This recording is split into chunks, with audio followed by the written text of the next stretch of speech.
ঢকুৱাখানা বিধানসভা সমষ্টিটোৰ ২২খনকৈ গাঁও পঞ্চায়তৰ চুকে কোণে এতিয়া বিভিন্ন ৰাজনৈতিক দলসমূহে নিজৰ নিজৰ সমৰ্থিত প্ৰাৰ্থীক জয়ী কৰাবলৈ তীব্ৰতৰ কৰি তুলিছে নিৰ্বাচনী প্ৰচাৰ অভিযান। হাৰহি মাতমৰা জিলা পৰিষদ সমষ্টিৰ NDAৰ মনোনীত প্ৰাৰ্থী প্ৰণৱ পেগু, আঞ্চলিক সদস্য পদৰ প্ৰাৰ্থী অমৃত দলেৰ হৈ বিধায়ক তথা ৰাজ্যিক বিজেপিৰ উপসভাপতি নৱকুমাৰ দলে আৰু গণশক্তিৰ নেতা সুনীল কুমাৰ পেগুৱে নিৰ্বাচনী প্ৰচাৰ চলায়। আজি আমি হাৰহি মাতমৰা জিলা পৰিষদৰ অন্তৰ্গত পঞ্চায়তসমূহত অহা ২ তাৰিখৰ পঞ্চায়ত নিৰ্বাচনৰ উপলক্ষে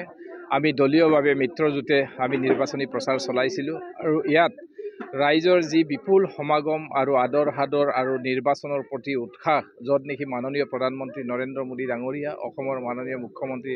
ডক্টৰ হিমন্ত বিশ্ব শৰ্মা ডাঙৰীয়াৰ নেতৃত্বত পৰিচালিত চৰকাৰখনৰ গতিশীল উন্নয়নৰ বাবে ইয়াৰ ৰাইজে মাৰ বান্ধি আজি ভাৰতীয় জনতা পাৰ্টি মিত্ৰ দলৰ প্ৰাৰ্থীসকলৰ সপক্ষে ওলাই আহিছে আৰু আমাৰ দৃঢ় বিশ্বাস অহা ৫টা বছৰৰ পঞ্চায়ত পৰিকল্পনাৰ বাবে ঢকুৱাখানাবাসী ৰাইজে আমাৰ NDA সমৰ্থিত প্ৰাৰ্থীসকলক আশীৰ্বাদ প্ৰদান কৰিব বুলি আমাৰ দৃঢ় বিশ্বাস আৰু আমিও ৰাইজক আবেদন কৰিছোঁ যাতে অহা ৫টা বছৰৰ ঢকুৱাখানাৰ উন্নয়ন গতিশীলতাৰ বাবে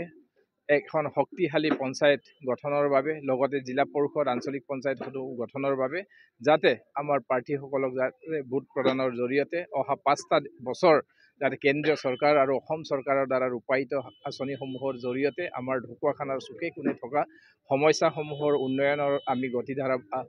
অব্যাহত ৰাখিব পাৰোঁ। তাৰ বাবে আমি সকলো ৰাইজৰ ওচৰত আমি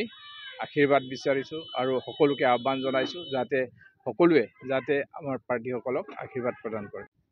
অসম আদিত্য, ঢকুৱাখানা।